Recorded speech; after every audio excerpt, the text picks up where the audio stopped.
വലിയൊരു തമിഴ് പടത്തിന്റെ ഷൂട്ടിംഗ് പൊള്ളാച്ചിയിൽ നടന്നുകൊണ്ടിരിക്കുന്നു. മണി അന്ന് വെറും മണിയായിരുന്നു, കലാഭവൻ മണി ആയിട്ടില്ല.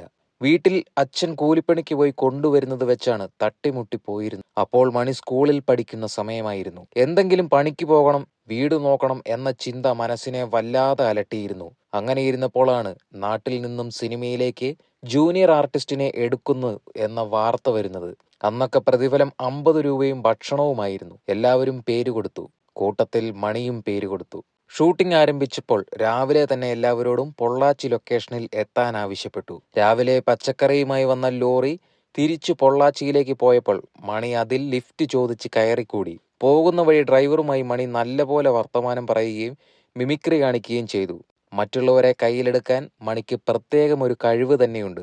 അങ്ങനെ വണ്ടി പൊള്ളാച്ചി എത്തിയപ്പോൾ മണിയോട് പൈസ വാങ്ങാതെ അദ്ദേഹം അവിടെ കൊണ്ട് ഇറക്കി. ശേഷം ഷൂട്ടിംഗ് ആരംഭിച്ചു. പൊരി വെയിലത്തുകൂടി നടക്കുന്നതായിരുന്നു. അങ്ങനെ ഒരുപാട് ടേക്കുകൾ പോയിരുന്നു. നായക നടന് ഷൂട്ടിംഗ് കഴിഞ്ഞാലുടൻ വെയിലടിക്കാതിരിക്കാൻ കുടയും ദാഹമകറ്റാൻ ജ്യൂസും ഒക്കെ ഉണ്ടായിരുന്നു. എന്നാൽ ജൂനിയർ ആർട്ടിസ്റ്റിനോട് അന്നും ഇന്നും എന്നും ഒരേ മനോഭാവമായിരുന്നു സിനിമാക്കാർക്കുണ്ടായിരുന്നത്. ഉച്ചസമയമായപ്പോൾ ഭക്ഷണം കഴിക്കുന്ന പാസ് കൊടുത്തു തുടങ്ങിയിരുന്നു. ഷൂട്ടിംഗ് സെറ്റിലാകെ നല്ല ചിക്കൻ ബിരിയാണിയുടെ മണമടിച്ചു. എല്ലാവരും കൊതിയോടെ നിന്നപ്പോൾ ചിക്കൻ ബിരിയാണി സിനിമയിലെ മുതിർന്ന നടന്മാർക്കും നടിമാർക്കും വേണ്ടി മാറ്റിവെച്ചു. പിന്നീട് ജൂനിയർ ആർട്ടിസ്റ്റുമാർക്ക് കൊടുക്കാനായി ഭക്ഷണം കൊണ്ടുവന്നു. ഇഡലിയായിരുന്നു, കൂടെ മീൻകറിയും. ആദ്യം വരുന്നവർക്കൊക്കെ മീൻകറിയിൽ നിന്നും കഷ്ണം കിട്ടിയിരുന്നു. ചിലവർ അത് ചോദിച്ചു മേടിച്ചു. എന്നാൽ മണി കഴിക്കാൻ വന്നപ്പോൾ വിളമ്പുന്ന പാചകക്കാരൻ മണിയെ അടിമുടിയൊന്ന് നോക്കിയിട്ട് 2 ഇഡലിയും കുറച്ച് മീൻചാറും മാത്രം നൽകി.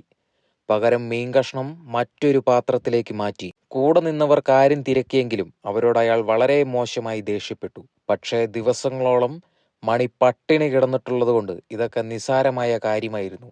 എന്നിരുന്നാലും തൻ്റെ മുന്നിൽ വെച്ചിരുന്ന ഒരു കാര്യം കണ്ടതിൽ ചെറിയ തോതിലുള്ളൊരു സങ്കടം മണിക്കുണ്ടായിരുന്നു. പിന്നീട് ഇതിനെക്കുറിച്ച് മണി അന്വേഷിച്ചതുമില്ല.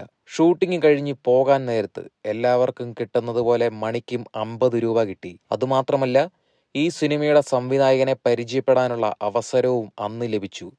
തൻ്റെ ഉള്ളിലെ മിമിക്രി എന്ന മാന്ത്രിക കഴിവിനെ മണി അവിടെയും പ്രയോജനപ്പെടുത്തി. അടുത്ത ദിവസം മണി എവിടെയെങ്കിലും വെച്ച് കണ്ടാൽ എല്ലാവരും ഓർക്കണം. അതായിരുന്നു മണിയുടെ ലക്ഷ്യം. പിന്നീട് ആബേലച്ചൻ വഴി മണി കലാഭവനിൽ ജോയിൻ ചെയ്തു.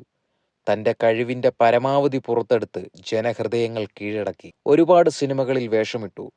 പിന്നീട് താൻ ജൂനിയർ ആർട്ടിസ്റ്റായി പോയ സിനിമയുടെ സംവിധായകന്റെ കൂടെ അഭിനയിക്കാൻ ഒരു ചാൻസ് കിട്ടി. അന്ന് മണി കത്തിക്കയറി നിൽക്കുന്ന സമയമായിരുന്നു. അവിടെ ചെന്ന് മണി പഴയ കാര്യങ്ങളൊക്കെ സംവിധായകനോട് പറഞ്ഞ് പരിചയം പുതുക്കി. എല്ലാവർക്കും മണിയെ വലിയ കാര്യമായി. അപ്പോഴാണ് തനിക്ക് അന്ന് ഭക്ഷണം വിളമ്പിയ വ്യക്തി തന്നെയാണ് ഇന്നും അതേ ലൊക്കേഷനിൽ ഭക്ഷണം വിളമ്പുന്നത് എന്ന് മണി കണ്ടു. മണി അദ്ദേഹത്തോട് രഹസ്യമായി ചോദിച്ചു, "എന്തിനാ ചേട്ടാ അന്ന് എന്നോട് മാത്രം അങ്ങനെ ചെയ്തതെന്ന്?" അയാളുടെ മറുപടി കേട്ട് മണി ഞെട്ടിപ്പോയി. "എനിക്ക് 2 പെൺകുട്ടികളായിരുന്നു. ഇവിടുന്ന് കിട്ടുന്ന തുച്ഛമായ വരുമാനം വെച്ച് ഒന്നും നടക്കുന്നില്ല. പ്രതികരിക്കില്ല എന്ന് തോന്നുന്നവരുടെ ഭക്ഷണത്തിൽ നിന്ന് ഞാൻ കുറച്ച് മാറ്റിവെക്കും. വേറെ നിർവാഹമില്ലായിരുന്നു. ഇന്നും അങ്ങനെ തന്നെയാണ്. മക്കളൊക്കെ പ്രായമായി, കെട്ടിച്ചുവിടണം." മണിക്ക് ഇത് കേട്ടതും തൻ്റെ അവസ്ഥ തന്നെ ഓർമ്മ വന്നു. പിന്നീട് അദ്ദേഹത്തിന്റെ വീട് സന്ദർശിക്കുകയും 2 പെൺകുട്ടികളുടെ കല്യാണം മണി നേരിട്ടെത്തി നടത്തിക്കൊടുക്കുകയും ചെയ്തു. സാധാരണക്കാരുടെ കൂടെ നിന്ന് അവരുടെ കണ്ണീരൊപ്പുന്ന നല്ല മനസ്സിനുടമയായിരുന്നു നമ്മുടെ ചാലക്കുടിക്കാരൻ ചങ്ങാതി.